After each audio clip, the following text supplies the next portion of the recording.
Сайн байцгаана уу сонсогчдоо. Номын жар подкастын 3 дахь дугаар хүрэхэд бэлэн боллоо.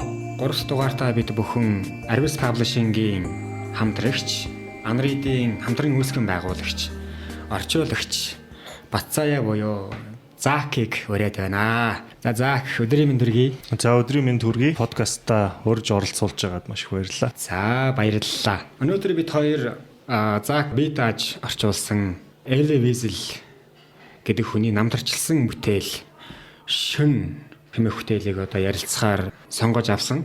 Юуны өмнө олон уншигчдийнхаа өмнөөс энэ сайхан бүтээлийг монгол хэлнээр орчуулж уншигчдаа бэлэг барьсанд нь баярлалаа.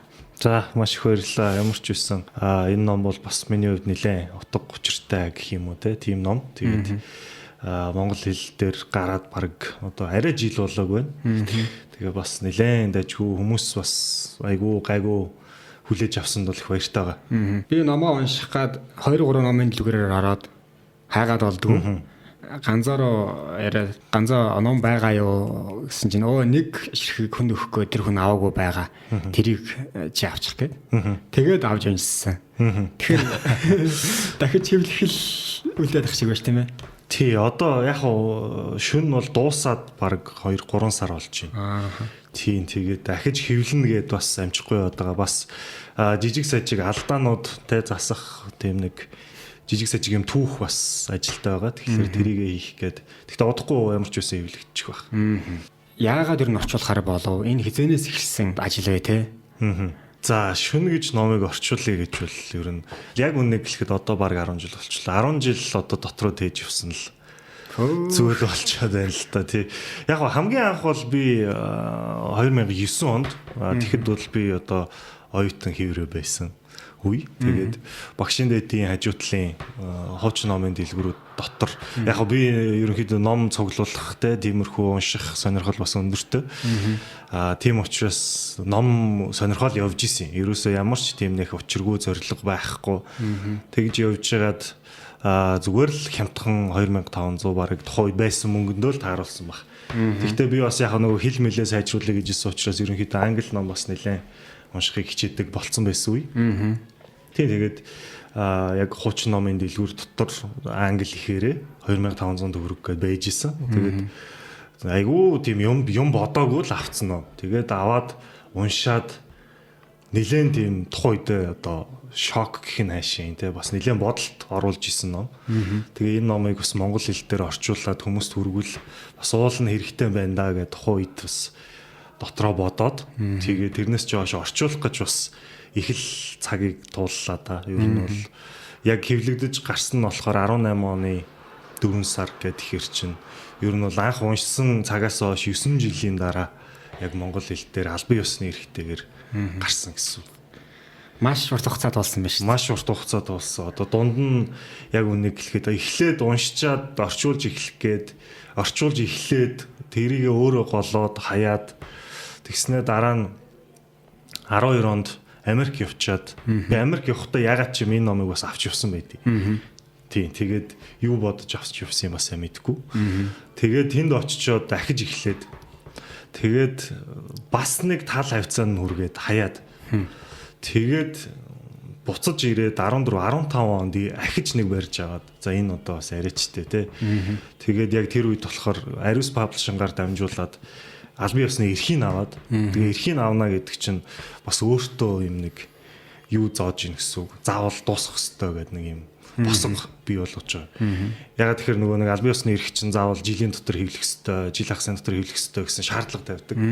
Тэгэнгүүт ерөнхийдөө эрхийг аваад өөртөө нэг тийм даалгавар ер нь бол хүчээр бий болгоод тэгээд яг өмнөх орчуулгуудаа хараад хаяхын хаяад тэгээд шинээр нэмж орчуулад тэгэл ер нь явсаар байгаа л 18 оны 4 сард гарсан да. Ном маань одоо зохиол буюу Elie Wiesel-ийн өөрийнх нь тулсан амьдралаараа бичсэн бүтээл байгаа тийм ээ. Тэгэхээр 1941-ээс 1945 оны хооронд болсон үйл явдлыг хураангуйлж бичсэн.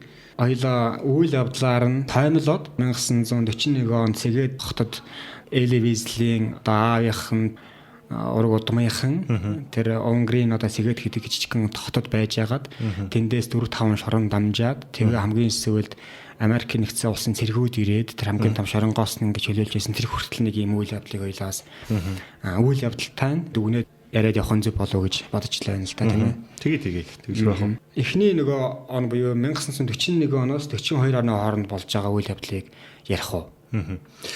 За тий яг 41-ээс 42 оны хооронд болохоор харьцангуй бас 50 дуу өнгөрсөн байгаа. Юу гэхээр яг ямар ч үсэн дайн эхэлсэн. Тэрийг хүн болгон мэдж байгаа. Тэгээд тэр Сигетгээд хот болохоор одоогийн Унгарын нутаг дэвсгэр дээр те байгаа хот. Тэгээд тэр хотын оршин суугчд болохоор яг еврейчүүд одоо дийлэнхэн те тиймэрхүү хот, жижигхэн хот байсан. Тэгээд ямар ч байсан л нөгөө германчууд давшаад эхэлсэн. Европын орнуудыг иргэшээлтэд оруулчихсан тэгэнгүүтээ яг Унгар руу орж ирээл одоо Будапештийг эзэлсэн байна. Засгийн эрхийг гартаа авчихсан байна гэл одоо яг номон дээрээ гарч байгаа. Тэгж явж байгаад Сигет одоо хотын иргэд болохоор яг нөгөө дайны хатуу хөтүү одоо тэр муу мухай зүйлийг мэдрээгүй бас нэлээд явсан байна. Тэгээд яг нөгөө еврейчүүдийг устган Гитлерийн амлалтууд одоо тэр айхтар зүйлсийг сонсч исэн ч гэсэн ерөөсөө бодитоор ерөөсөө мэдрээгүй. Тэгээд харьцангуй нэг тийм хийсвэр тийм хүмүүсээс ингээд дам яриа маягийн юм сонсогддог тэгснэ бас яг еврейчүүдийг ингээд жагсааж авч яваад тэгээд тэндээс болохоор явсан хүмүүсээс нь ганцхан Моше Гигантен гэж хүн амьд ирсэн.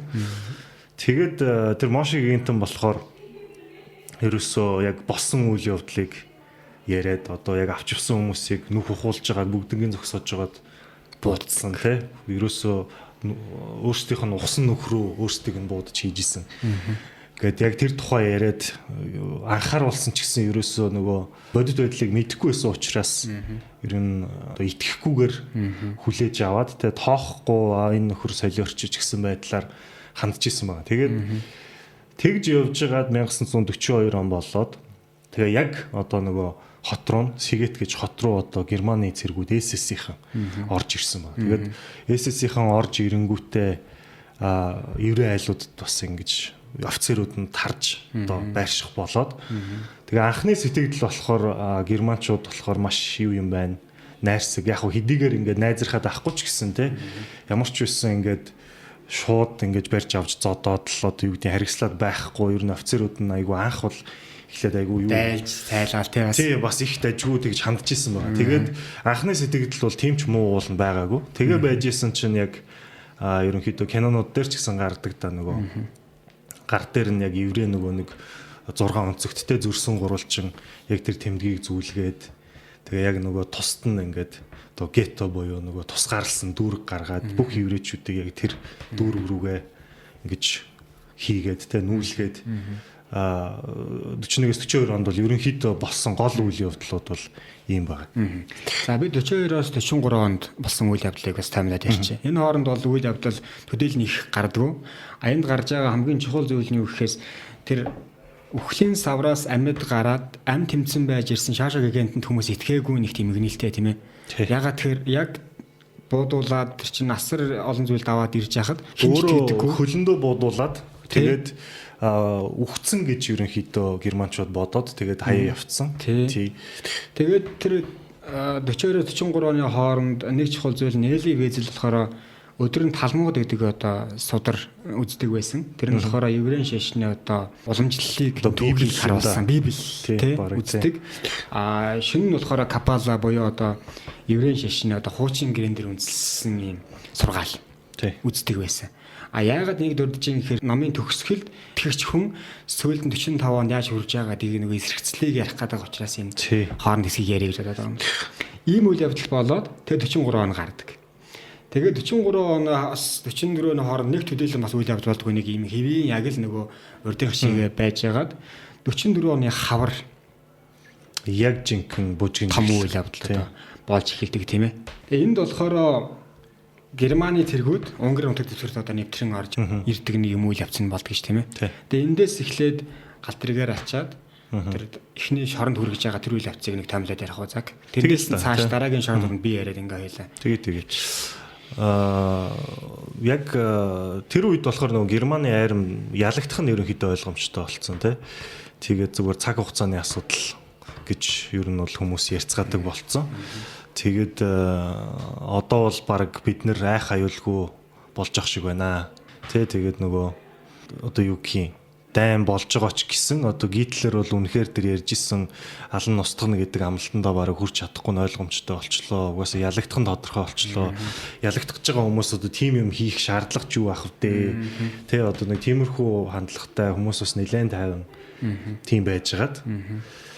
За тэгэл ер нь бол өстой яг нэг орчуулган дээр гардгаар бол нэг үхэл гэдэг бариатай уралдаан эхэлнэ гэдэг чинь тэр яастай амар тий. Тэгээд ерөөсөө л маш хурдан бүх тэр юмнууд болсон байгаа. Ерөөсөө шууд орж ирээл тусгаарлал тэгэнгүүтээ жагсаагаал гүйлгээл тэгэнгүүтээ шууд одоо нөгөө мал ачдаг чингэлэгт ерөөсөө чихэж хийгээл нэг чимэлэх 100 гарan чихээл. Тийм 100 гарan чихээл тэгэнгүүтээ ерөөсөө Германы одоо нөгөө өөрсдийн эзэлсэн байсан нутгийнхаа гүн рүү ерөнхийдөө ингээл ялагдах тусам ингээл гүн рүүгээ улам гүн рүүгээл ингээл авч яваал.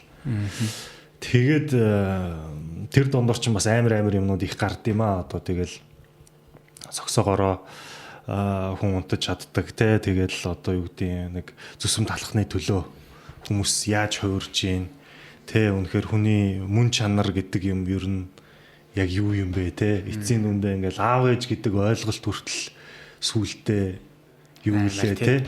Хүн одоо хүмүүс биеиндээ зөвлөж байгаа ч гэсэн ерөөсөө хэрвээ амьд үлдээ гэх юм бол өөрийгөө л бод гэдэг. Ерөөсөө тэр аав ээж ах トゥ гэдэг ойлголтыг мартах хэрэгтэй. Тэгэхээр чи зүсэм талах болох юм бол өөрөө л идэхгүй бол чи үхэн.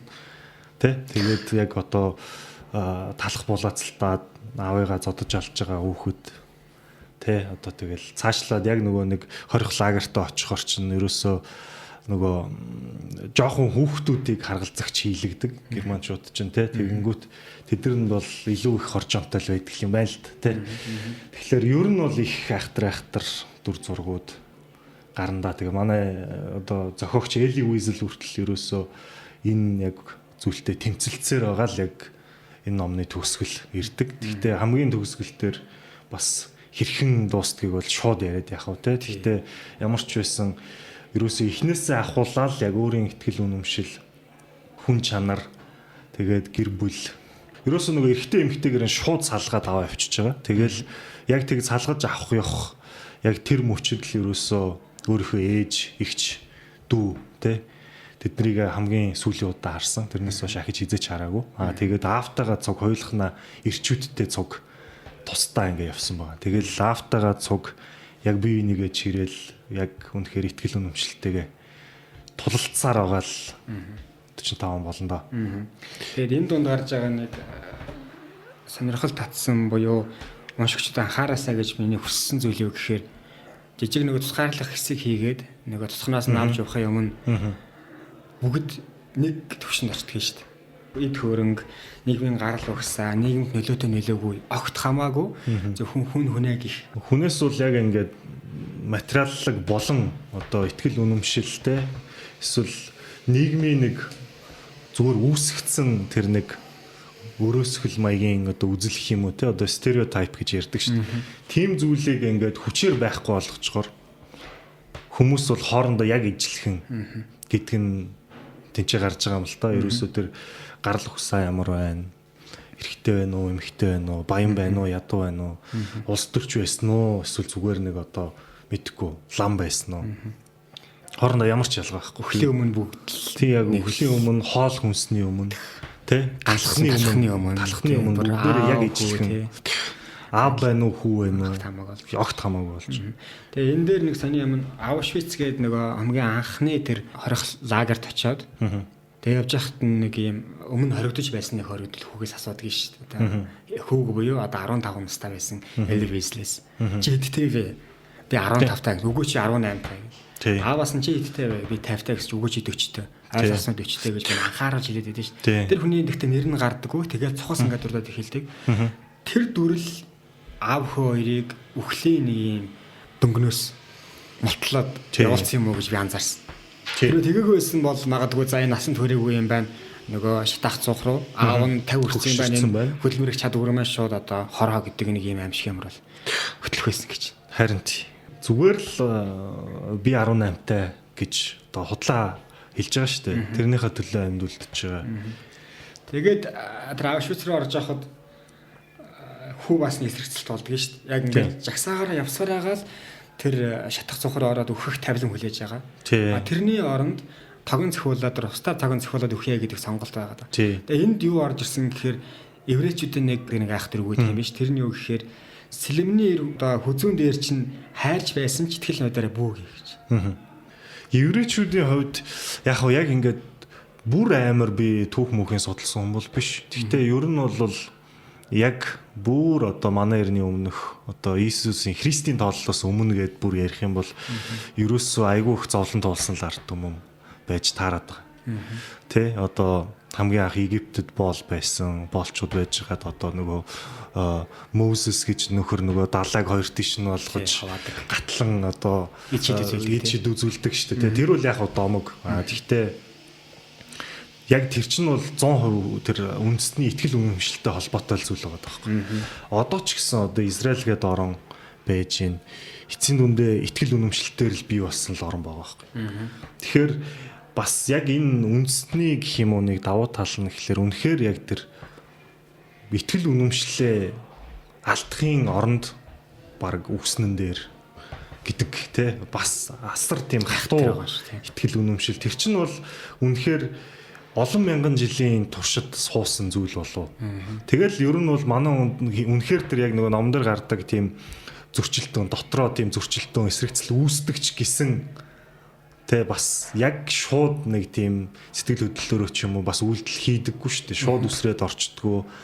Тэгээ ямар ч үсэн ингэж яах вүлээ гэж явсаар байсан чинь нэг өөртөө ширэгдэг шүү дээ тэ. Үнэхээр нэг юм дээсэн дөрөн дээр динжигнж байгаа шүү дээ тийм ээ. Тийм динжигнж байгаа ч гисэн тэр чинь ингээд нэг итгэл найдвар нь яваад л байгаа байхгүй. Тэгэхээр бас одоо энэ Израиль гээд орон үнэхээр айгүй мундаг байгаа тий үнэхээр маш олон бизнес төрж юм. Тийм одоо технологийн хувьд ч тэр одоо бүх талаас айгүй мундаг одоо стартап үндэстэн гэж хүртэл нэрлэдэг байгаа шүү дээ. Тийм тэгээд энэ бол бас үнэхээр энэ нөгөө итгэл үнэмшлэлээ алддаггүй нэг юм ихлүүлсэн бол хайдаггүй гэх бүр нэг бүр мухарлаад хайдаг нэг юм зан чанар байгаа шиг байна л та тий. Үнэхээр тийм. Яг романы яг агуулга бол яг мөн чанар энэ байгаа байхгүй. Яг нэг итгэл гэдэг юм тий. Тэгээд Аушвиц гээд эхний хорих лагераас нэг юм хөндийгөр ингээ яваал дунд нь одоо болж байгаа процесс энэ байгаа шүү дээ. Аав нь гидсэн гүйлгээл аавыг нь зодоол. Ясаар байгаа дараагийн хорих лагераас ороо бунаа гээд хорих лагаар тэр тэнд одоо нэг 10,000 орчим хориг төгсөд. Одоо хоригдлууд биш шүү. Энийг айгуул анзаарах хэрэгтэй тий. Хоригдож байгаа хоригдлууд биш, хоригдөгсөд буюу хүчээр тэр хүмүүсийг германчууд боолцолж байгаа нэг хэлбэр хоригдөгсөд гэж нэрлэдэг. Наадхан дээр чинь яг битээр яг нөгөө сүулт нь редакторлж явах та. Би орчуулгахдаа болохоор зарим дээр нь хоригдгээд, зарим дээр нь хоригдөгсөд гээд яг орчуулж явах явц чинь нэг юм нэг хар тий материал байдаг ш. Тэгээд нилээ ярьсан бохгүй битээр. За хоригдлох хэр чинь ер нь ямар нэгэн байдлаар өөрөө буруу юм хийгээд яг хоригдож байгаа хүн юм шүү. Хоригдсод гिचгээр чинь одоо энэ хүмүүс бол буруу юм хийгээгүй зүгээр л тий одоо яг үннийг хэлэхэд одоо зүгээр л еврей байсныхаа төлөө ингээ явж байгаа хүмүүстэй. Тэгэхээр хүчинд автж байгаа учраас хоригдсод гэж орчуулах нь зөв юм байна гэд. Наадхан нар чинь бол бас нэлээ бодсон ганц үг юм шиг боловч бас тий. Би яг эхний уншлагаараа бол тэрэн дээр их анхаарахгүй яг нөгөө уур амьсгалаар нь үйл явдлаа хөөгөөд яг уур амьсгалыг мэдрэх гэж уншсан. Хоёр дахь дээр болохоор яг өгнүүд дээр нэлээ харж ажиглаж он тооллууд дээр нь үйл явдлууд дээр нь зангилаанууд дээр нь нэлээ ашууд богж гэж уншсан. Тэгээд үнэхээр нэг уншчихтаа 2 цагийн дотор л уншиж чагаа. Яг 2 цаг уншдаг. Тийм бид хоёр чинь өөрсдөө нөгөө нэг редакторлно гэж уншаа. Тэгээ ер нь бол яг 2 цаг уншдаг гэдэг мэддэг болчиход байгаа.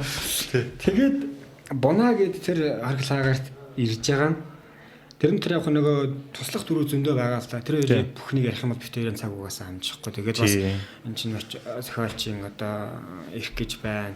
Бас уншигчтай бас өөрийнхөө тайлдах унших боломжийг олгоё гэж бодоод байгаа ч ингэ таймлж ярьж байгаа шүү гэдгийг бас ойлгоорой тий. Гэхдээ энэ дотор нэг сонирхолтой зүйл байгаа юм. Идэх гэдэг нэг юм пош гаралтай охин байдаг. Пош гаралтай гэж өгөө танилцуулсан ч гэсэн өөрөө еврей хүн байдаг шүү дээ.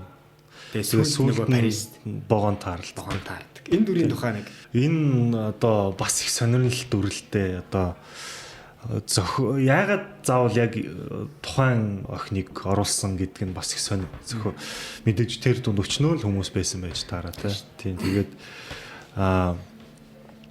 яг манай нөгөө Эли Уизл чинь нэг зодуулдаг шүү дээ. Нөгөө капото зодуулаад нөгөө галзуу нөхрийн яг одоо хоморгонд орчдөг ба. Галзуу нөхрийн хоморгонд ороод зодуулдаг шүү дээ. Тэгээд нөгөө тэр охиныг чинь яг германаар ярьдаг гэж мэдхгүй. Хинч мэдэхгүй те.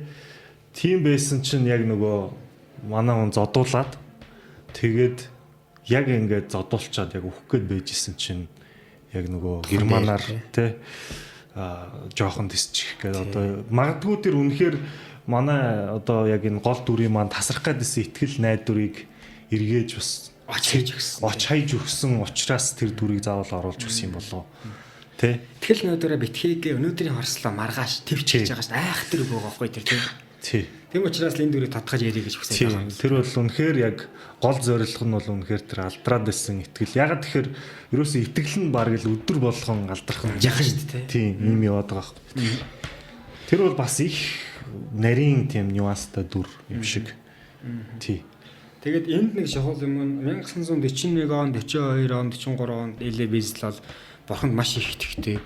Өдөр шөнөгүй залбирдаг. Үнэхээр итгэлтэй юм байсан.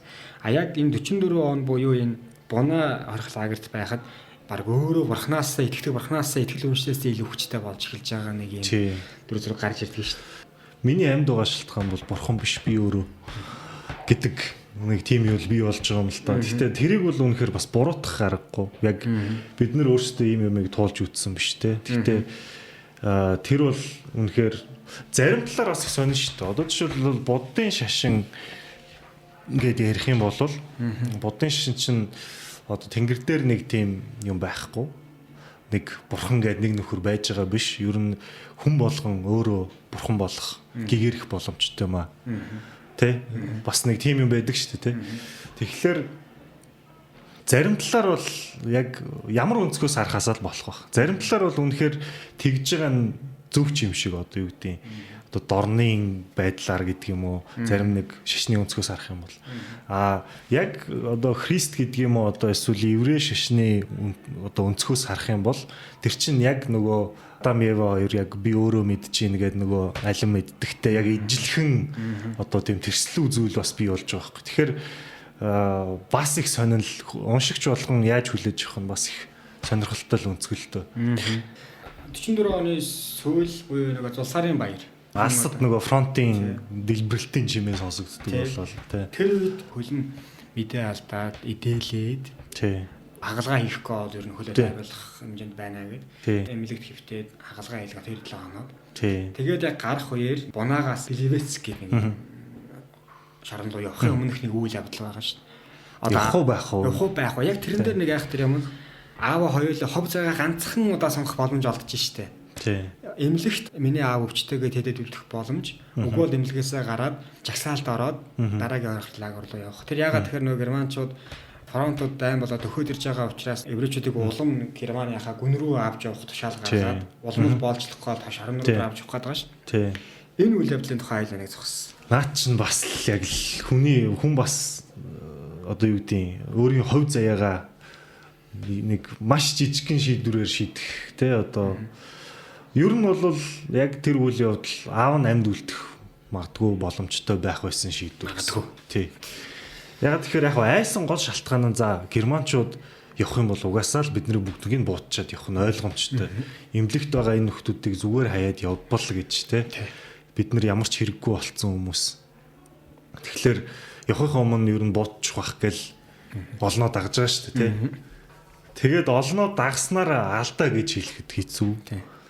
Тулсан амьдрал шүү дээ. Тий. Зүг гэхэд хэцүү. Өстой үнэхээр шүүх боломжгүй л зүйл болчихж байгаа. Гэхдээ яг үнэхээр авыгаа тэр үед эмнэлгийн өвчтөн гээд аваад үлдсэн бол өстой. Гэхдээ сүүлд нь яг гардаг шүү дээ. Хэнийг нь ч буудаагүй. Зүгээр хаяад явсан байсан гэж. Тэгэхээр хүний амьдралын гаргаж байгаа шийдвэрүүд бас их сонирхолтой. Одоо бид нар ямар ч шийдвэр гаргаад ямар одоо тий үр дагаврыг дагуулах шийдвэрүүд гаргаж байгаа. Мэдээж эднэрийнх шиг бүр амьд үүсэн шийдвэрүүд биш ч гэсэн тий зүгээр нэг жижигхэн шийдвэр ямар их зүйлийг дагуулж яах гэдэг сонирхолтой. Тэгээд явах үеэр нь цас ордог. Тий. 68 км явдаг тий бүтэн огт зогсоохгүй гүйлгдэг шүү. Гүйлгдэг тий. Тэгээд тэнд цаснд явсаар байгаа нэг л хөл алдал унахал юм бол дараагийн жагсаалан шууд дэв хөрнгүүгээл машин шиг тэрэмж байгаа юм шиг хүмүүс шууд ингээ хөлд орно ингээ үхдэг нэг юм аюул. Тэгэл 68 км ямар ч хоол өгөхгүй, ямар цавцлагаагүй дөшингөө гүйлгээд. Тэгээд нэг л амс идэгш нэг тосхонд. Тий. Тэр чин тэгэл яг нөгөө Эли Уизлийн бодож байгаа юм би тий яг нүдэн дээр нь болж байгаа байхгүй. Би энэ хүү шиг шийдвэр гаргах үедээ гэдэг. Гаргах үедээ. Тэгэхдээ яг үннийг хэлэхэд бас гаргах ёстой ч болж магадгүй гэдгээ бас өөрөө мэдж байгаа. Тэгэхдээ тийм шийдвэр гаргах нь хүн биш.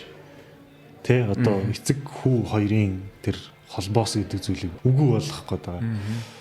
Бас л харигсалтаа яг ингэ бодохоор ер нь бол тэр яг нүдэн дээр нь эцгийгээ хаяад явж байгаа л хүл гардаг л та. Товчхондоо хэлэхэд бол тэ. Тэгээд манай гол дүр маань бол яг тэрнтэй бүр яг тэр мөчөд бүр аимшигтай дотроо зөрчилддөг тийм хэсэг байгаа. Гэтэл тэр аав нь хүүгээ хайгаад яваад байдаг. Тий, аав нь хүүгээ хайгаад яваад байдаг. Миний хүүг харсан уу гэдээ бүр тий. Тэр хүн бол бас хүмүүсийн донд нэлээд алдвартай хөндлөгдсөн хүмүүс үгийн сонсдог тийм хүн байсан шүү дээ тийм ээ. Тэгээ тэнд бол маш олон хүн ядарснаасаа болоод унтаж амрах гэж хэвтээд хөлөөд өчтдөг маш олон хүмүүс байгаа шүү дээ. Тэгээ дараа нь болохоор Гэлевец гэдэг хорих ангид ирдэг. Энд бол ерөөсөө бүр нэг юм мал ашиж байгаа юм шиг бүр ингээд шахаар нэг жижиг юм шондор ингээд маш олноор ингээд таашдаг. Тэр нь Эли Визэлтэй хамт доор нь бас нэг таньдаг хүн тэмцээд идэг. Эли Визэл байгаа. Тэр тэмцэж байгаа хүн нь хийл аваад гарсан бүр ямар амар санагдаа. Тэр хийлээ тоглолдог тий. Нам гүм ярих жаах. Тий. Тэр бол бас л яг ингээд үнэхээр кино болгож хийх юм бол амар тий. Бүр амар тийм одоо үзэгдэл сценаар байх боломжтой хэсэг байгаа даа. Тэгээ миний хийл эвдэрчээгүй үстэй. Одоо яг юу нэг номын төвшд бас гардаг шүү дээ тэр дүр чинь тий. Тэгээд хийлээ хоол биш, талах биш. Хийлээ авч явдаг. Одоо юу гэдгийг магадгүй өнгөрсөн амьдралынх нь цорын ганц дурсамж байсан ч гэж болно л доо.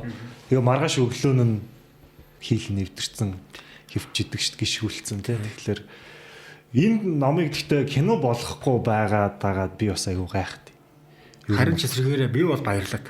Үнэхээр кино болгосон чинь бас төсөөлт хүрэхгүй бол яах вэ? Төсөөлт хүрэхгүй байж магадгүй.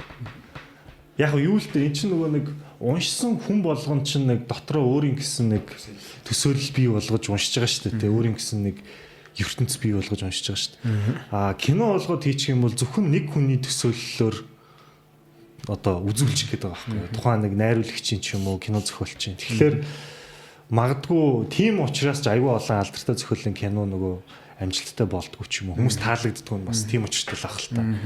Тий. Дармын Бат хоёроо 4 жилийн өмнө номын жар уулзалтанд өргөдөд ярьж байсан. Би энэ захилж явааг өрөөс кино болгосон одоо миний алдаа байсан гэж. Зохиолч нарын бас л боддог юм. Ягаад тэгэхээр тэр төсөөллийг нэгжтэйг нь үгүй хийчих яагаад алдаа байсан гэж. Тэгэхээр одоо миний төсөөллийн Эли Визэл бол бас л өөр, Заких өөр, редакторсан Ганзогийн өөр, боловсрогч бүгдээр өөр байгаа. Өөрөө ч гэсэн юу бодож бичсэн юм бас мэдэхгүй шүү дээ. Яг бичсэн үнэн нь өөрөө энийг бичээд сууж явахдаа юу бодсон бэ гэдэг ч бас амар сонирхол. Тэгээд тэр Гэлевец гэдэг шоронгоос одоо хамгийн сүүлийн буюу Бухенвальд гэдэг нэг юм Германы гүндэх хамгийн том шоронгуудын нэг. Тэгээд бодсон шүү дээ уншиж яхад энэ Германд ямар олон шоронтой юм гээд. Харин тий. Гэхдээ тэр чинь ер нь бол аюу олон бас эн чинь яг энэ номон дээр дурддагддаг гэх юм. Хүн багтчих гэж одоо юу гэсэн үг вэ? Нэг шоронд. Тэр чинь бүтэн хотог ус тий. Бүтэн сум байгаа хөө монголоор бол тий. Тий монголоор бүтэн сум байгаа байхгүй. Тэгээд солиотой ус. Тэр чи одоо Аушвицаар дамжаад тэр нөгөө Бунаа байна, Бухенвальд байна, Биркенау гэд байна. Яг номон дээр дурддагддгууд бол тий. Тэгээд дурддагдаагүй эн чинь 40 мянган ийм хорих лагер байсан байгаа байхгүй. Тэгэхээр үнэхээр угаасаа бодолд 10 сая хүнийг хөнөөсөн гэх тэгэхээр 6 сая юу? 6 сая тий. Тэнгүүт чинь за нэг хорих лагерт 10,000 байсан гэж бодъё. За ус одоо юу гэдэг ингээд хүмүүс одоо юу гэдэг алаад тэгээд нэмж ирснээр нь ингээд бодох юм бол за нэг хорих лагерт нь 100,000 ингэсэн гэж бодъё л тоо. За тэгээд дайнд үргэгдсэн барьсан гэд нэг 2 сая гэд зүгээр ингээ хасъя л тоо. Тэгэх юм бол хамгийн багаар утгад 40 ширхэг ийм хорих лагер. Зүгээр хорих лагер биш л тээ эн чи ер нь бол одоо устгалын цэг. Тий. Хүн алдаг цэг л байгаа. Зүгээр хорих лагер гэдэг нэртэй алах авчихсан тийм ээ. Тэгээд Гэлевэцээс Бухны валд руу ирэхэд бас нөгөө галтрыгаар ирдэг. Бас 100 гаруй шахдаг. Тэр хооронд бас нэг болж байгаа ах тэр юм өмөх талах идээд тэгээд огт хөдөлж болохгүй учраас урдаа байгаа хүний нэг хүнжил өгцөн хүн бүхэнд хүнжил дээр нь байгаа тэр цасыг халбуудаж авч иддэг. Тэр чинь маш олон өдөр ингээд үлдээд хоосон яваад ирж байгаа шүү. Тэр бүр нөхөр бас л кинояд бас амар их тэр магадгүй хүн бүхний баг ойлгох гэсэн. Тэгээд бас яг нөгөө Германы нутгийн гүн рүү ороход нөгөө оршин суугчид нь нэг талах шидэж өгж хоорондоо яаж алдсаж байгааг нь сонирхож харддаг те. Тэр ястаа амар. Тэр мэр бол бас л амар дүр зураг л да. Энд бас нэг аав хүү хоёрын цэцэрцэл гардаг. Тэр чинь ягаад тэр нөгөө яг түрүүний Заки хэлснээр хашаа шиг л нэг юм галтрыгаа нэрлэлсэн юм байгаа шүү дээ нэг оомж. Тэр л шидэнгүүт хамгийн бертаж чадлаа залуучууд нь тэнд хүч чадлаа үзээд дээр доороо ороод цэцэрлэхэн төлөө задлаж байгаа. Тэр хооронд нэг бас нэг өвгөн доогуур нь үлгэж байгаад нэг зүсэм талах болоод талын амдаа мөхчээ талыг нь хүйдээгээд ингээд гартаа бадцсан байдаг. Тэгмэд хүү нэрээд аавыгаа бүр нүдэж эхэлдэг те талах байна. Аавыгаа бүр нүдээд алчдаг.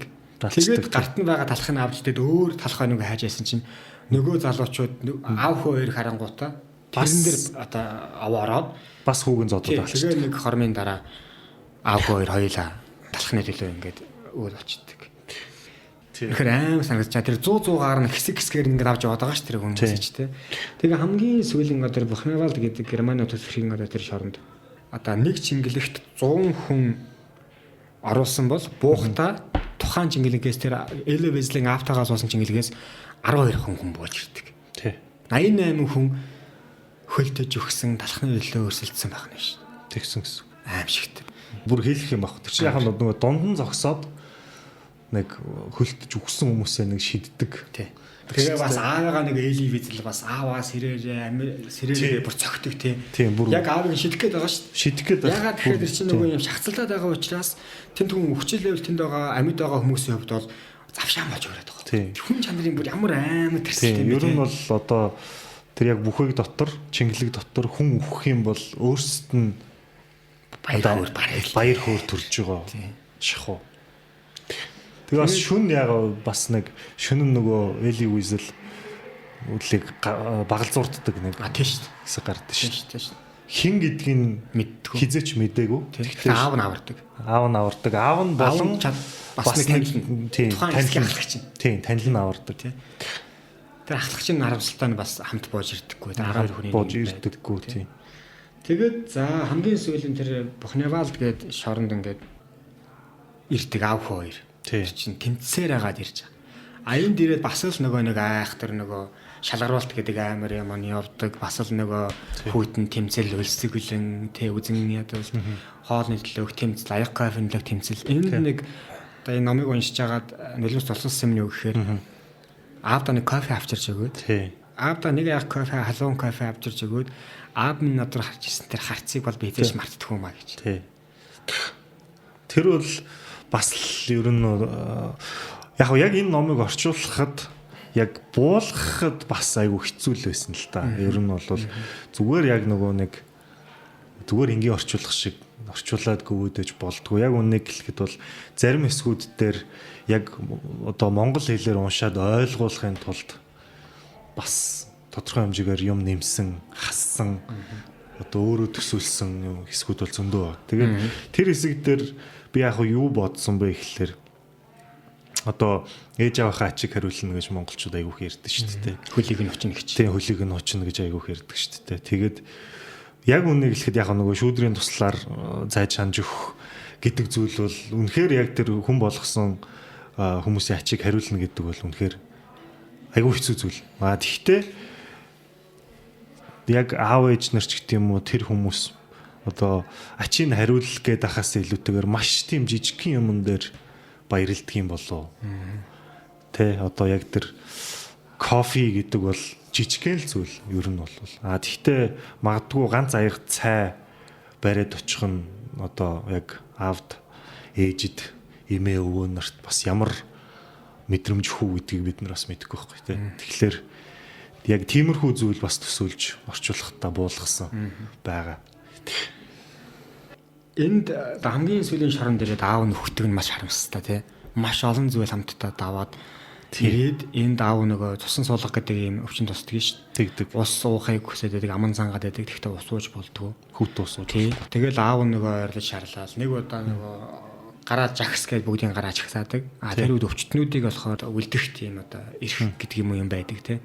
Тэгээд аавыгаа харж үлдээгээд нэг удаа дээдлээ дээр нь гараад кэптэд байж хахад Сесигийн нэг нөхөр орж ирдэг те. Сеси гэдэг нь одоо энэ SS гэдэг нь одоо энэ герман нацистуудыг одоо хамгаалах том элит цэргийн хүч. Элит цэргийн хүч одоо ялангуяа яг энэ еврейчүүдтэй холбоотой үйл явцад хамгийн голлох үүрэг ролтой оролцож ирсэн. Удирдж ирсэн цэргийн хүч юм. Тэгээд байжсэн чинь нэг SS-ийн нөхөр орж ирэх үед аав нь ус гээд миний хүү аавд ус эливэзл ус гээд ингээ орлоод эхэлдэг.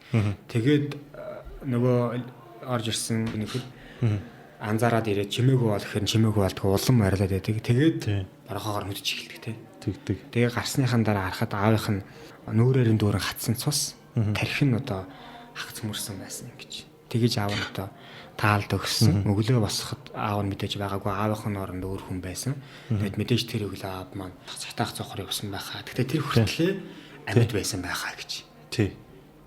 Наад хэсгийх одоо үнэхээр дүгнэж юм уу ярихад бас л хэцүү хэсэг л дээ. Тэр бол ер нь бол яг шулуухандаа бол нөгөө өөрийнхөө ихтгэл үнэмшилтэд тэмцэлдэж яваад тэр ихтгэл үнэмшил нь товчхондоо бол одоо ихтгэл үнэмшлийнх нь утас тасарсан мөч нь ер нь тэр мөч байгаад байгаа.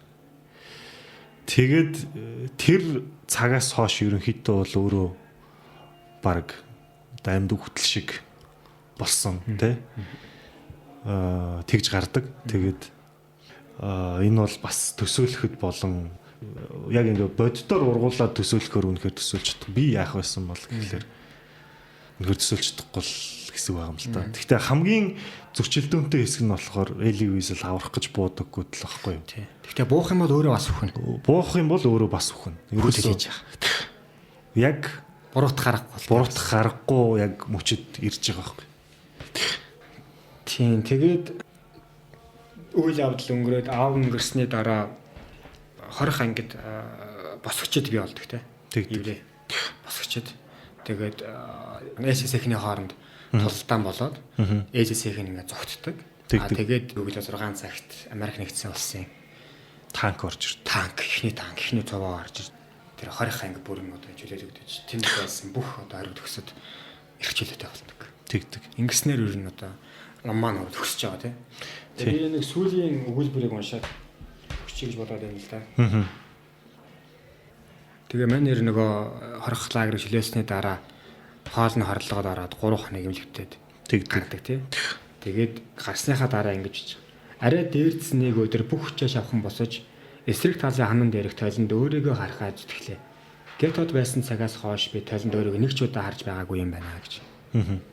Толны цаанаас үхтэл надвар ширтээд байх шиг тэр үхтлийн нүд рүү минь ширтэж гүн рүү минь өнгөсөн харц өдий хүртэл намайг орохгүй хэвээр гээд 3 цаг тавьчихсан тий. Тэгээд энэ номонд нэг тусгаарж байгаа нэг хэсгүүд байгаа шүү дээ. Энэ нэг юм төмөр тороор ингэж хийсэн. Энэ авчуулсан ном дээр нь юм байсан уу? Танаа хэвлэн газараас ингэж хийсэн үү? Наатах чинь би өөрөө ингэж тавьсан. Энэ бас амар. Ихийн би өөрөө бэлдсэн. Тэгээд яг хуу нэлээд гайхаж жагаад яг юу яг нөгөө нэг англи номных нь хавцсан дээр бол юу байдаг? Өргөстэй тор байдаг. Тэгээд би өргөстэй торыг харж байгаад яг нөгөө хэсгүүдийг тусгаарласан юмнууд дээр яг тэр торын тавьчвал их зүгээр юм болов уу гэж бодож байсан. Наад чинь бол яг Монгол дахь эдишн дээр нь ингэж нэмсэн зүйл гэсэн үг. Одоо яг ингэ харах юм бол номны хавцсан дээр бас Эли Уизлийн зураг байгаа. Тийм байна. Энэ хэний авсан хөрөг вэ? Энэ хэний авсан ч яг хоо энэ дотор нөгөө нэг зураг эзэмшигчийн юу нь байгаа. Энэ болохоор Фабиан Борнер гэж хүний зураг болж таарж байна. Тэгэхдээ эзэмшигч нь болохоор таймингийн эзэмшдэг ийм зураг гэсэн үг. Тэгээ энэ зургийг ашиглах гэж бид нар бас зургийг нь худалдаж авсан. Өндөр чанартайгаар нь бол худалдаж авсан зураг байна. Энэ бол энэ хөрг, энэ нүд бол яг л тулсан амьдрал нь байгаа. Тий. Ер нь бол яг энэ хүний харцсан өөрөө яг Google-тэй зүгээр хараад үзээрэй. Энэ хүн чи өөрөө яг нөгөө хүн төрөлхтний төлөх сан гэд тийм сантай тийм хүн байсан. Тэгээд маш олон арга хэмжээ тий одоо юунд оролцож исэн, сайн үлсийн юмд оролцож исэн. Тэгээ 1986 Нобелийн их тайвны шагнал хүртэж исэн тийм хүн. Гэхдээ яг ингээд зургнуудыг харах юм бол харцсан нэг тийм тайлбарлахад айгүй хэцүү харцтай. Гунигтай гэж хэлж чадахгүй, баяртай гэж хэлж чадахгүй. Галцог нь унтарсан юм уу гэхэлэр бас биш.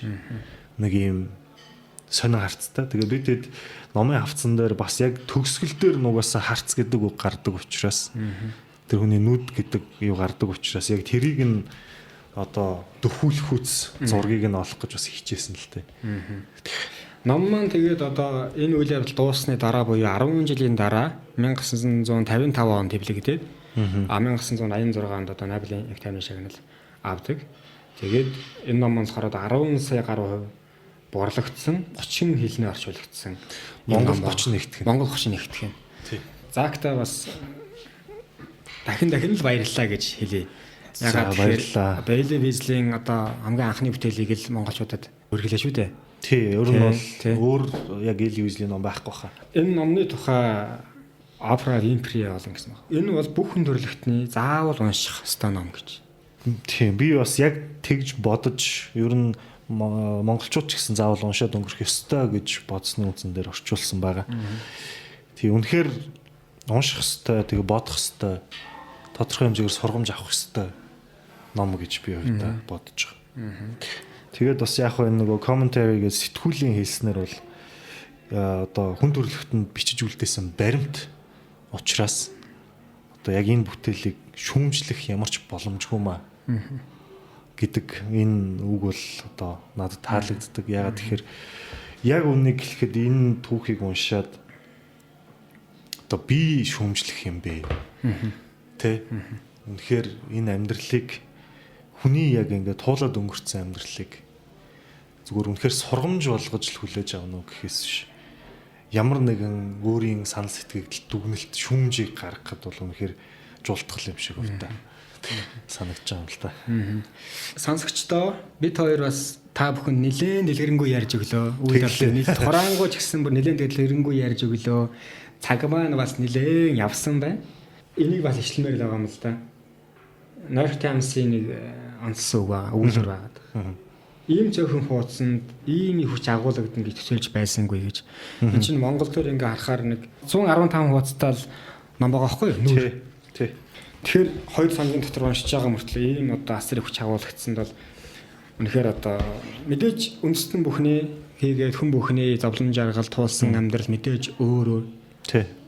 Тэгвэл зовлон туулсан үндэстэн ямар айхтар хүч хэрхэгдэр итгэл багцууртай болдсон байдгийг бол энэ номноос еврейчүүдийн одоогийн амьдралаас харж болж байгаа. Одоогийн хүч чадлаас нь тийм үнэхээр хүч хэрэг үндэстэн байгаа. Тийм одоо дийлдэхгүй шүү дээ. Яг шулуухан байна. Тийм. За тэгээд дахин баярлалаа. Миний нэг бэлтгэсэн 8 асуулт байдгийг. За одоо юу асууж халаах юм бол та. Зочин бүрээс асуудаг. Ягаад тэгэхээр яг мэдээч хүн бүхний уншдаг сонирхдаг ном бүгд өөр. Гэхдээ эндээс бас залуу уншигчд маань дүүнер маань бас нэг чиглэл аваасаа гэж хүсэж байгаа. Тий. За эхний асуулт. Ягаад орчуулга хийх болов? Орчуулга хийх үү? Яг гэр бүлийн нөлөө бас айгүй их байсан байх гэж бодож байна. Би ч нь болохоор яг юу штэ айлын ганц манай аав намайг 2 настай хот өнгөрсөн. Тэгээд би чинь нэгдүгээр шалтгаан гэхээр яг надад аав гэдэг хүний төсөөлөл байдаг байхгүй. Тэгээд шүн гэдэг номыг уншаад би зүгээр тодорхой хэмжээгээр бас айгүй сонин тийм нэг юунд орсон юм л да. Яа тэгэхээр би өөр аав гэдэг зүйлийн төсөөлөл байхгүй. Энэ номон дээр үнэхээр аав гэдэг зүйлийн байж болох хамгийн том төсөөллийг гаргаж ирж байгаа юм л та. Тэгээд нэгдүгээрт яг тэр зүйлээс болсон. Ягаад надад бас айгүй тийм онцгой санагдсан ном байх гэхээр нэгдүгээр тийм хоёрдугаар яг нөгөө гэр бүлийн нөлөө гэж байгаа нь манай гэрийнхэн одоо ээжийн талынхан гэх юм бол айгүй тийм академик хүмүүс байдаг. Одоо манай өвөө гэхэд төрийн сойрхолтой эрдэмтэн хүн байгаа. Тийм тэгээд манай одоо ах байна. Одоо наг зах нар гэсэн үг л дээ. Наг зах нар бүгдээрээ яг ном бүтээлтэй ойрхон. Өөрсдөө ном биччихсэн, гаргаж ирсэн. Одоо тийм хүмүүс. Тийм тэгэхээр тэр хүмүүсийн нөлөө айгүй их байсан. Би жоохон бахтаа бас ном гаргандаа л гэж айгүй их боддог байсан, бодож исэн. Тийм тэгэхээр тэр бас нэлээд нөлөөлсөн байх гэж бодож байна. Тэгээд өөр нэг шалтгаан гэх юм бол мэдээж бас яг энэ номыг монголчууд маань уншаасай гэж бодсон. Ер нь бол ягаад тэгэхээр хүмүүс чинь янз бүрийн номнууд л уншдаг. Би өөрөө нэг амар уншдаг хүн гэж бол хэлэхгүй. Тэгэхдээ би уншихтаа нэлээд сонгож уншихыг хичээдэг. Бага бүх юмыг уншихыг бас хичээдэг. Тэгээд уншаад үнэхээр өөрт маань бас таалагдсан зүйлүүд те. Тэр зүйлүүдийг бас хүмүүс бас яг миний уншсан мэдэрснийг мэдрээсэй гэж бодсны үндсэн дээр бас энэ номыг орчуулсан байгаа. Тэгээ айгүй олон бас түүхүүд биелдэ одоо би өмнөх үгэн дээр биччихсэн юу гэхээр одоо жишээлбэл гадаадд амьдраад тэгээд одоо ялгарлах үзэл бол байдаг зүйл шүү дээ. Яг үнэ гэх монголчуудад ч байгаа. Монголчууд бол бас тэр тал дээр нэг бусдыг дагуулхааргүй хэмжээний байгаа даахгүй миний санаа зовдөг зүйл нь. Тэгэнгүүт одоо би ихэд одоо Америкт амьдарч исэн яг төвийн мужуудаар амьдарч исэн те. Тэгэл тэнд чинь одоо яг үнийг хэлэхэд гадуурхах те одоо цагаан арьстан биш бол гадуурхах зүйлүүд бол нэлээд байдаг. Тэгээ пивний шил шидүүлж чи явсан үеуд надад би. Тийм учраас тийм бити байгаасай. Тэ одоо жоохон нээлттэй өргөн өнцгөр тархиталгоогоо бас ингэж нэг хитзээ хин нэгний гаргасан нэг юм өрөөсгөлтэй нэг юм стереотипд бариулахгүйгээр юмд хандаасай. Хүмүүст тэгж хандаасай. Бити одоо зүгээр хүмүүсийг танихгүй юм байж иж, мэдэхгүй юм байж иж, юу туулсныг мэдэхгүй юм байж иж гэж илдэв юм ярьж үзэн ядаж, гадуурхаж, тэ цодож илдэв янзын одоо юу гэдэг гарал хөсөө байна уу? Одоо чиг хандлага байна уу? Эрэгтэй эмэгтэй байна уу? Нас байна уу? Бити ингэж гадуурхаж ийм жалга тушны үзэл гаргаасай. Ягаад тэгэхээр ийм үзэл юу дагуулдгийг, хитрхээр юу дагуулдгийг угаасаа энэ номон дээр одоо гаргацсан байна те. Бүхэл бүтэн үндэстэн ингээд өөрсдөө төлцсөн ийм том сургамж байгаа байхгүй. Тэгэхээр энийг уншаад бас нэг жоох юм бодосоо гэж бас давхар бодсон. Тийм үндсэн дээр л орчуулсан да. Ярихгүй гэж бодсон. Гэхдээ ярмаар санагдаад байна л да энэ. Монголчууд бидний нэг юм муу араншин байгаад байгаа шүү. Яг үнэхээр түрүү зак хэлснээр үнэхээр нэг юм хүний яг тулаад ирсэн чин үнэн амьдралыг үнэхээр мэдхгүй атлаа. Хин нэгний одоо ярьсан, хин нэг бүлэг хүмүүсийн гаргасан, бүр зориу дээр гаргасан нэг юм хиймэл дүрд итгэж тэр хүнийг бүр ингээд газар дор байхгүй болтол ингэж үгээр хүнийг алдаг нэг юм моховч байгаад тий. Бага. Ер нь бол манай нийгэмд одоо тим юм бүр айгүй их байдаг болцсон байна. Ялангуяа одоо энэ сошиал айгүй идэвхтэй нээлттэй болсноос хойш бол одоо энэ тим юм бол бүр ингээд аимшигтэй ил тод байдаг болцсон. Энэ нь зарим талаар жигсэж байгаа хүмүүс байгаа. Зарим талаар яг үнийг хэлэхэд тэрийг хараад үлгэр дуурайлал авч байгаа хүмүүс байгаа тий. Би бол аль ч тохиолдолд ялгарлан гадуурхах Монголд бол яг үнийг хэлэхэд насаар гадуурхдаг хүмүүс айгүй их байна. Одоо жишээлбэл тий нэг бацаан гэж ханддаг. Ах нар айгүй их байдаг. Жоох хөвгт тий. Жоох хөвгт гэдэг. Гэхдээ яагаад одоо энэ үе солигдож байгаа тий тэрийг ойлгохгүй байгаа юм бэ тий. Одоо жишээлбэл насаар гадуурхдаг юм. Эрэгтэй эмэгтэйгээр уулын ороод дээр эмэгтэй хүн гардггүй. Хиний зөхиосон дүрм гэдгийг хинч мэдэхгүй тий. Одоо аюу сонь юмнууд байдаг шүү дээ тий. Би яг буруутгаж чадахгүй. Тэгэхдээ би бол зөв гэж бас боддгоо. Ягаад тэгэхээр тэр чинь хин нэг нь л бий болгосон зүйл байхгүй. Тэгэнгүүтээ одоо юу гэдэг ингээл гадуурхдаг. Тэ одоо гарал ухсаа, яасан ийсэн, ирлиз гэл аюу сонь юмнууд их байдаг болцсон байна л да. Тэгэхээр энийг үнэхээр ярих юм бол хэцүү сэдв. Тийм. Гэхдээ миний яг хүсдэг зүйл нь болохоор бид нар 21-р зуунд амьдарч байгаа хүмүүс бид нар арай жоохон өргөн өнцгөр юмыг харах хэрэгтэй болов. Тэ түүнээс юм нэг жижигхэн юм нэг жалга тушны тэ дөрвөн уулын дундах үзлээр дэлхийд хандаж болохгүй учраас тийм л юм бодсон. Дараагийн асуулт залуучууд одоо энэ уран зохиолын орчуулга, баримтат орчуулга ер нь олон хэл их сурж байна. Түүнээс монгол хэл рүүгээ өгүүлэлгүй тууж арман сайхан баримт хэлэд орчуулж байна тийм ээ.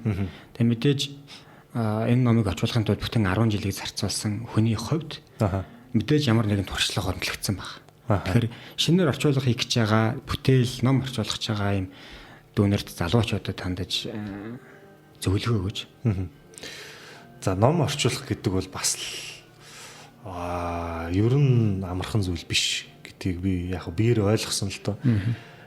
Яг энэ шүн гэдэг ном бол яг миний бүтэн орчуулсан яг цорын ганц ном. Гэхдээ яг мэдээж өөр номнууд дээр бүлэг орчуулжсэн, талын орчуулсан юм байгаа. Тэгээд зөвлөгөө өгөхөд бол ерөөсөө ойлгохгүй хамгийн чухал юм шиг надад байж болох одоо үнэн рүү дөхнө гэдэг шиг те. Энэ тухайн тэр яг зохиол юм байна уу, зохиолч юм байна уу?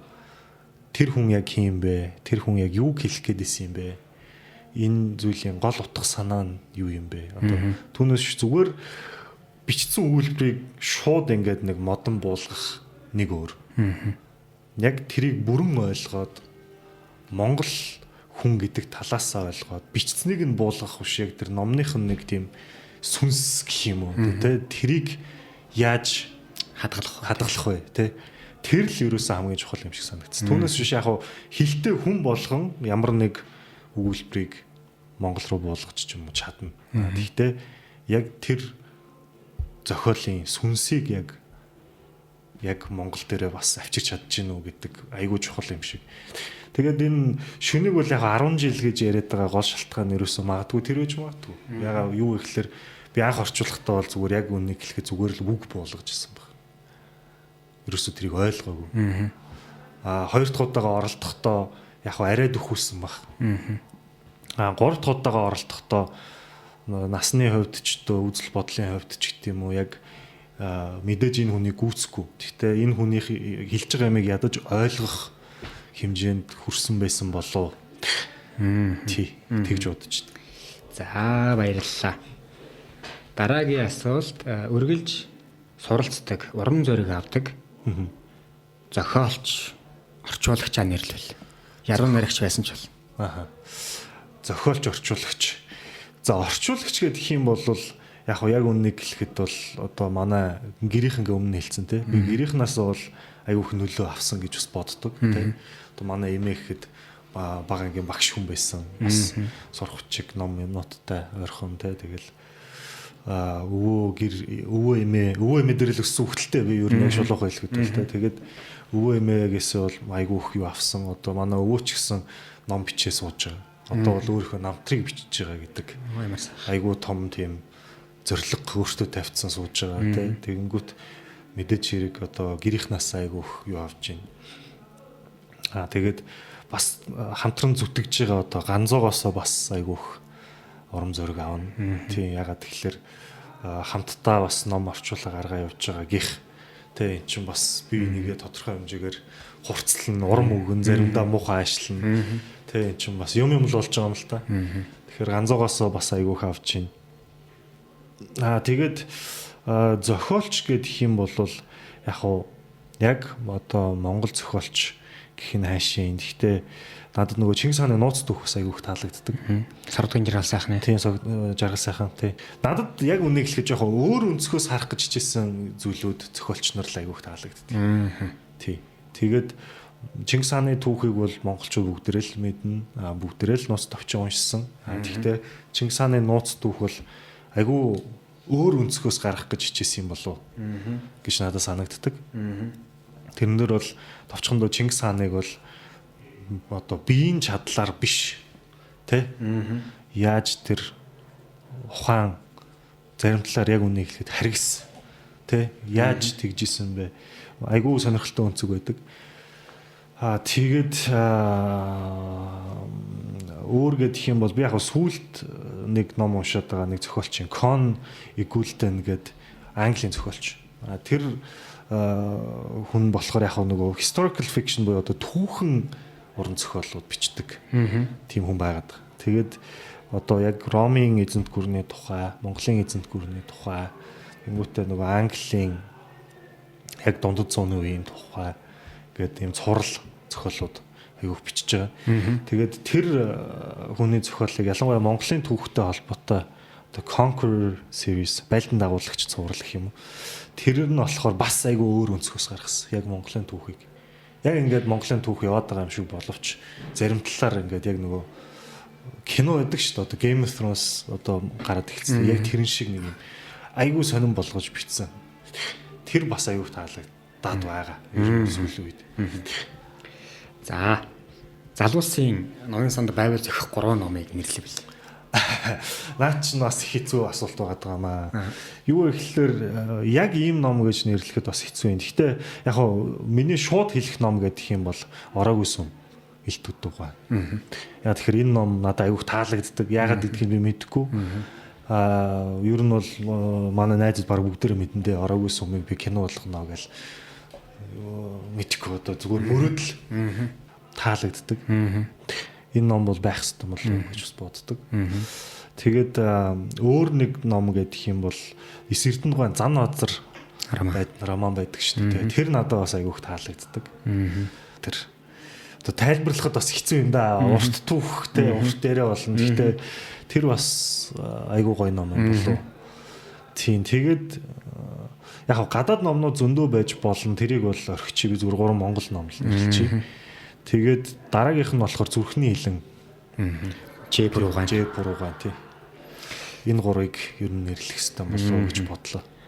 3 ном гуруула манай намсанд байгаа л юм байна ямар ч байсан.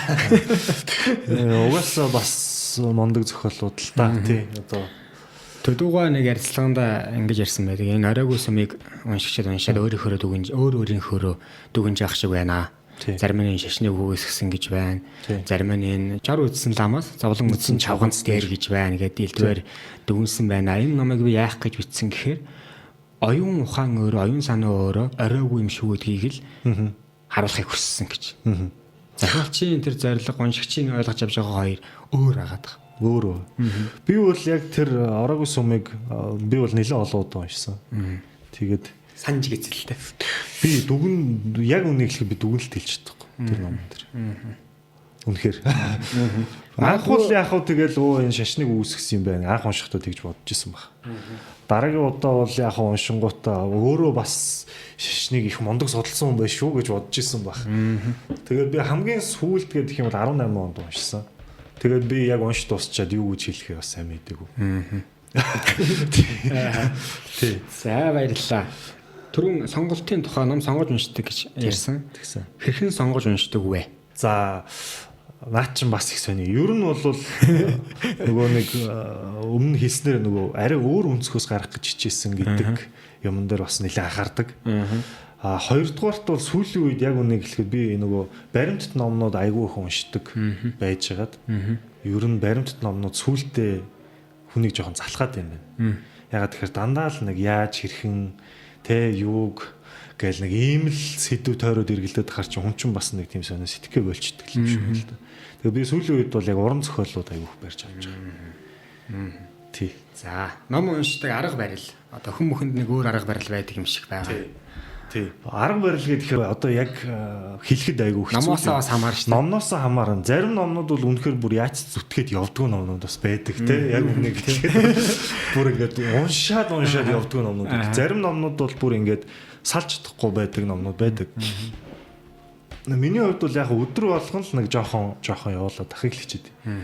Тэгээд би бол уул нь яг унтахын өмнө жоохон ном нэг цаг заавал ном уншиж гин гэж зорддог байсан. Тэгээд одоо болохоор яг нөгөө охинтой болоод тэгээд манай охин ч одоо нэг нас 3 сартай. Тэгээд охин гарснаас хойш орон уншина гэдэг ойлголт ер нь байхгүй болчихдог. Тэгэхээр би ерөнхийдөө болж өгвөл өглөө юм уу? Цайны цагийн дараа. Угаасаа цай нэг хүн нозорд шүү дээ. Тэр үеэрээ жоохон явуулаад байгаа. Гэхдээ хамгийн гол нь зүгээр алдахгүй уншаад ах л гол юм шүү. Нэг судал дээр мэр гэж яхахын оронд намын таг үүсэх биш юм. Тийм зүгээр яг ингээд алдахгүй. Тэгээ өдөр болгон нэг мэдэхгүй нэг 10 нүүр уншчихад байх талаар. За хайгаад олохгүй байгаа ямар ном байна? Хайгаад олохгүй ном гэдэг юм бол би харин бодож л байлаа. Галын төлөө тэмцэл гэдэг ном байдаг та. Чи мэдгүй. Хэний нэрх байлээ? Юу, Жозеф Рони гэдэг. Би бол мэдгүй юм байна. Би нөгөө манайх жоохон бахад айгүйх номтой байдаг байсан. Тэгээд соц нийгмийн үед л орчуулагдаж гарч исэн ном. Тэгээд би энэ номыг хайгаад олохгүй байгаа. Орчуулагчийг мэдхүү. Орчуулагчийн сайн мэдгүй байна. Нэрээр нь л хайж болох нь тийм ээ. Нэрээр нь л хайж болно. Ягаад тэгэхээр би айгүй жоохон бахад уншиж исэн. Би ахаад уншмаар байгаа ч гэсэн энэ номыг олж чадахгүй байгаа. Тийм тэгээд соц нийгмийн үед одоо яг ингээд уншиж ирсэн бодохоор соц нийгмийн үед гарч исэн нэг талаар айгүй зүгээр юм энгийн ном юм шиг боловч бас яг нэг тийм галын төлөө тэмцэл нэг гал хайсан те нэг оч хайсан айгүй сонин өнцгтэй ном байсан болов уу гэж одоо бодоод байгаа. Тэгээд дахиад олж унших сонирхол бол өндөр байна. За дараагийн асуулт нууц биш бол Arvis Publishing-ийн эсвэл Zaak-ийн Ганзоогийн та бүхний дараагийн ном ямар ном байна? Одоо би бол дараагийн номыг хүлээж сууж байна. Нэг уншигч чинь те. Хамгийн сүүлд яг Дайны дурсамж гэдэг ном гарсан байгаа. Тэгээд энэ Эли Визлийн ном уу? Үгүй. Дайны дурсамж гэдэг Николай Николаевич Никулин гэдэг Орос хүн. Оросын Ахмад дайчин. Тэрний намтар. Тэр Дайны дурсамж гэдэг ном саяхан гарсан. Тэгээд зүгээр товчхондоо бол дайныг өөр өнцгөөс нь бас нэг бид нар шөнөөр нэг өнцгөөс харуулсан шүү дээ. Одоо ахаад өөр нэг өнцгөөс харуулах гээд гаргасан ном байгаа. Тэгэнгүүтээ эрхийн авцсан яг хэдэн ном бий. Яг гарах нь ойлгомжтой нэг номоо нэрлэхэд бол одоо Still Like an Artist гэдэг Austin Kleon гэдэг зохиолчийн одоо монголчлол яг юу гэж орчуулахаа сайн мэдэхгүй байгаа. Зүгээр шууд одоо уран бүтээлчийг хулгайл гэж орчуулахгүй нь ойлгомжтой. Тэгэхдээ энэ ном бол яг нөгөө бүтээлч хүмүүсийн яг нэг юм эргэлзээнүүдийг тайлж өгсөн. Нэг тийм богинохон мөртлөө айгүй сонирхолтой ном байгаа. Энийний эрхийг авцсан. Ерөнхийдөө одоо орчуулж эхлэх гээл зарим үг хэллэгүүд дээр нэг төвхтэй юм нэг орчин үеийн нэг юм технологитой холбоотой ч юм уу нэг юм хэллэгүүдийг монгол хэлэнд буулгах гэдэг бас төвхтэй юмнууд бас байгаад байгаа. Тэгээд тэр жоохон судалгаа тийм юмнууд хийгээ явж байгаа. Тэгээ өөр бол бас бид хэд нэлээд хэдэн номноо зүгээр уншаад өөрсдөө уншаад судлах нэг тийм л төвшөнд явж байна да. За баярлалаа. Нэмэлт нэг асуулт асууя. За.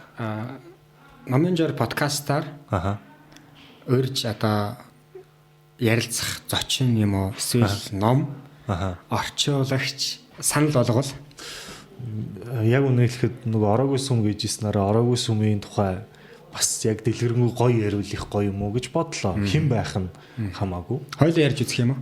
Хоёлаа ярьж үзсэн ч болно. Ахиж нэг унших хэрэгтэй болох юм тий. Хоёлаа бүр нэг сүүл дээр нэг бас нэг тэгж бодож байгаа цав харж байгаад нэг ярьж байна шүү дээ. Ороогүй сүм бас байвал гэсэн ном гэх юм бол сонир байж болох юм. Юу гэх юм бол одоо би ганцаагаа санал болгоё доо. Зачин гэвэл тийм. Манай ганцаач одоо ер нь бол яг өөрийнх нь орчуулсан бас нөгөө Бенджамин Франклины өөрийнх нь бичсэн намтар байгаа. Одоо тэр бол бас хувийн хөгжлийн бас л оргил номнуудын нэг гэгддэг те. Тэгэхээр манай ганцоогийн бас ярих үнцэг сонирхолтой байх болов гэж бодож. Цаад чинь бол бас их сүрхий ном молоод уншицсан байдаг нөхөр шүү дээ. Тэ. За их баярлалаа. За урьж оролцуулсан маш их баярлалаа. Баярлалаа сонсогчдоо. Номын жир подкастын 3 дахь дугаар танд хүрлээ. Тэгээ бит хоёрын яриа нэлээд удаан боллоо. Тэгээ таныг бол мэдээж үйд авах гэж найдаж байна.